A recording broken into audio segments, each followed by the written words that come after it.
Assalamualaikum warahmatullahi wabarakatuh. Perkenalkan, nama saya Kurhan Budi Syahwani dari kelas 4B tempat teknik elektronika. Di sini saya akan menjelaskan tentang rusak jika kemungkinan terjadi jika sebuah komputer rusak.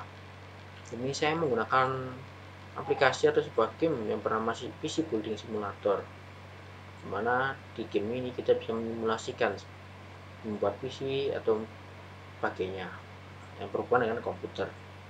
Ya, ini adalah sebuah komputer. Bentar, menyalakan lampunya. Adalah sebuah komputer yang mana dikatakan komputer ini rusak. Kita akan mencoba terlebih dahulu.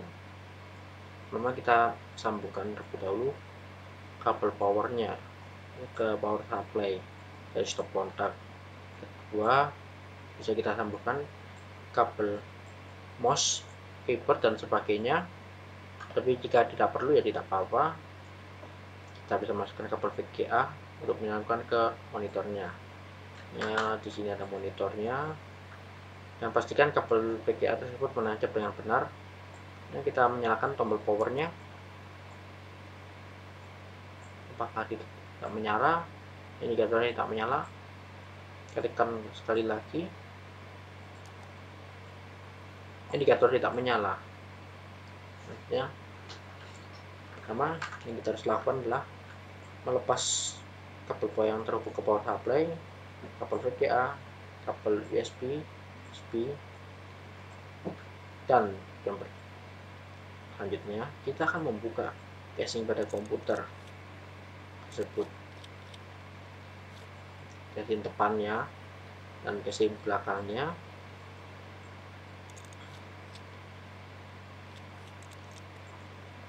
Ya, seperti ini dalamnya komputernya. Sini ada motherboardnya, VGA-nya, heatsink CPU, di bawahnya ada CPU, dan ada RAM-nya. Di belakangnya ada SSD atau bisa disebut atau hard disk atau SSD. Di sini menggunakan SSD, dan di bawah sini ada power supply-nya. Nah, ini power supply-nya.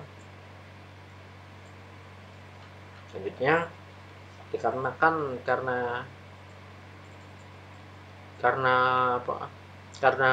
komputer ini tidak bisa menyala, kita bisa menjadikan dua kesimpulan. Menyimpulkan ada dua kemungkinan kerusakan. Yang pertama pada power supply-nya, ada powernya. Yang kedua ada motherboard-nya, kemungkinan pada kerusakan pada motherboard atau power supply-nya. Kita akan mencoba salah satunya.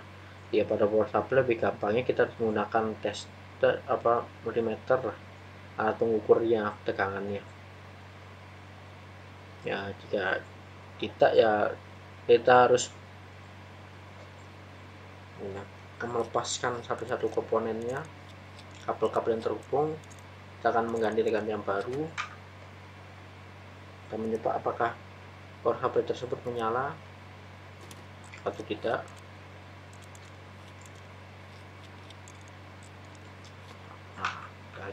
Pasang. Yang pertama kita pasang dulu kabel powernya, kabel yang terhubung apa motherboardnya, itu kabel panjang bisa disebut. Selanjutnya untuk kabel heatsinknya, for heatsink.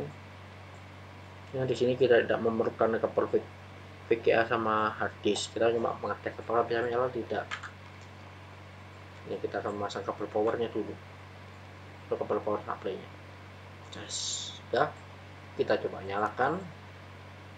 Kita menyala, tekanan kedua apa nyala, ternyata tidak. Jadi tidak menandakan penyalaan, berarti kita bisa masuk ke kesimpulan kedua, yaitu motherboardnya yang rusak. Kita lepas dahulu seperti proses sebelumnya, lepas kabel-kabelnya dan port-port yang terhubung pada power supply-nya.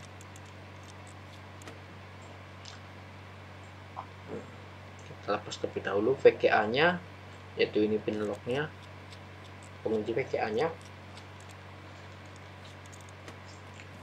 Kita lepas ini dengan cara ditarik secara perlahan.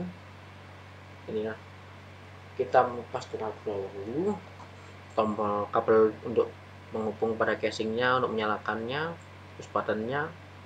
punya kabel yang terhubung pada harddisknya.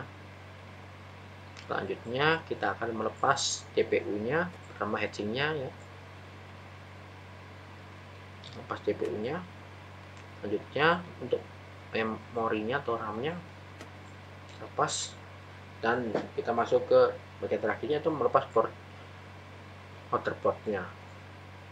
Kita lepas baut terlebih dahulu. Di sini biasanya ada bautnya 1, 2, 3, ada 6. Untuk bentuk AC-nya hampir sama seperti ini. Biasanya untuk bentuk aslinya kita dalam perakitan komputer secara asli kita harus meniturkan dulu ini casingnya untuk mempermudah kita melepas kaki-kaki motherboardnya, pembatas antara casing dan motherboardnya, atau benar-benar peningginya motherboard. Ini kita mencoba mengganti motherboard dengan yang baru. Kita pasang kaki-kakinya atau peningginya, lalu seperti ini untuk peningginya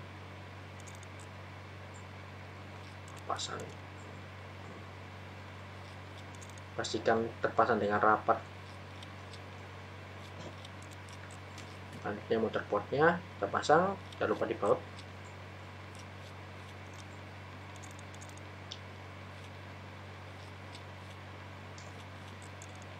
Jika sudah selesai dibaut, kita bisa memasang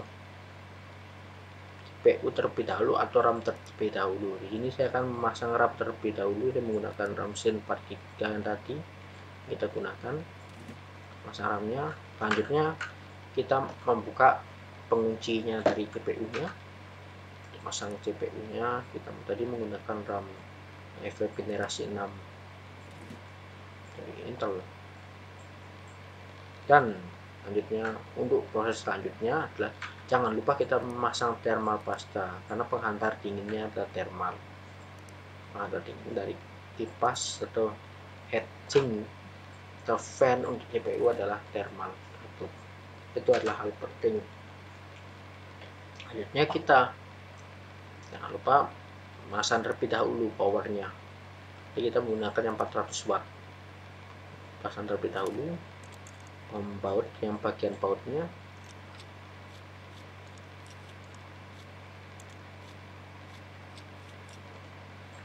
selanjutnya kita bisa memasang kabel-kabelnya terlebih dahulu. Yang pertama ada kabel powernya, kabel pin panjang lah bisa disebut, yang kabel yang pin pada power supply misalnya seperti atasnya, dan kabel powernya pada heatsinknya. Selanjutnya pada harddisknya ada kabel powernya. Ini kabel powernya untuk harddisk itu yang bentuknya panjang sendiri, dan yang pendeknya itu yang kecilnya itu adalah kabel untuk transfer data penyimpanannya, menghubungkan antara motherboard dengan SSD-nya. Ya, jangan lupa tombol powernya kita pasang terlebih dahulu. Kita coba menyalakannya, apakah menyala tidak. Oh iya, lupa, ternyata kita belum memasang kabel powernya.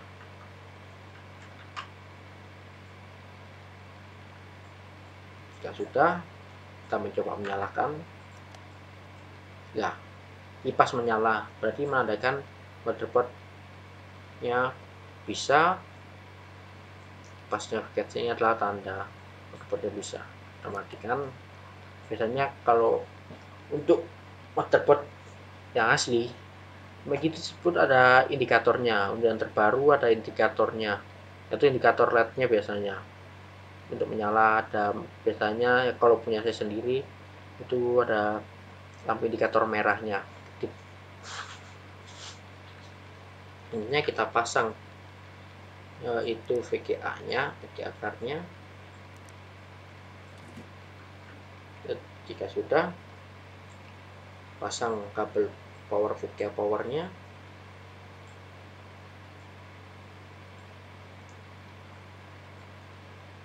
Jika sudah, tadi kan ada VGA power dan satunya ada yang untuk kipasnya, pendingin VGA-nya. Kita pasang pengunci VGA-nya.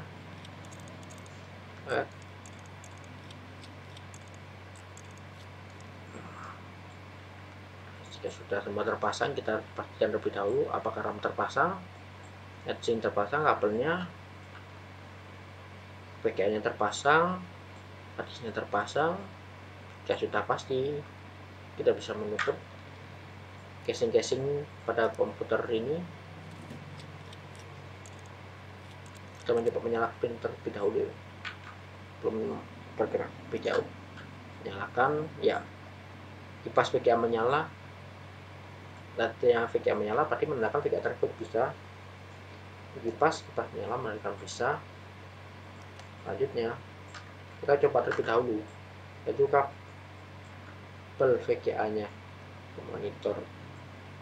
Nah, kabel VGA nya ini kabel yang terhubung untuk PC nya ke monitor. Kita nyalakan, kita masuk ke layarnya. Apakah kita bisa masuk ke BIOS? Ya, kita bisa masuk ke BIOS, mana menandakan motherboard sudah bisa, VGA bisa menyala. Di sini kita bisa melihat yang terhubung dari CPU-nya, RAM-nya, kecepatan RAM, channelnya, ya berapa kita gunakan, maksimal ini menggunakan 2, menggunakan 1. Untuk GPU-nya terdeteksi, penyimpanannya terdeteksi. Jika penyimpanannya rusak, maka tidak akan terdeteksi. Ini kita matikan terlebih dahulu PC-nya.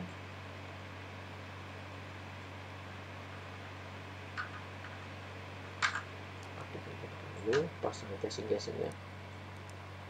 Jangan lupa masang casingnya. Ya, sudah casing sudah terpasang dengan, pastikan casing terpasang dengan baik dan benar. Kita nyoba menyalakan lagi. Kalau kita bisa masuk ke Windows-nya atau tidak. Nah, kita sudah bisa masuk ke Windows-nya. Ini kita bisa mengecek suhu dari CPU yang kita gunakan, ya. Suhu 30 adalah suhu yang stabil normal, ya, untuk pendingin pada CPU-nya, dan sini ada temperaturnya. Baik. Sekian video dari saya. Ucapkan terima kasih. Wassalamualaikum warahmatullahi wabarakatuh.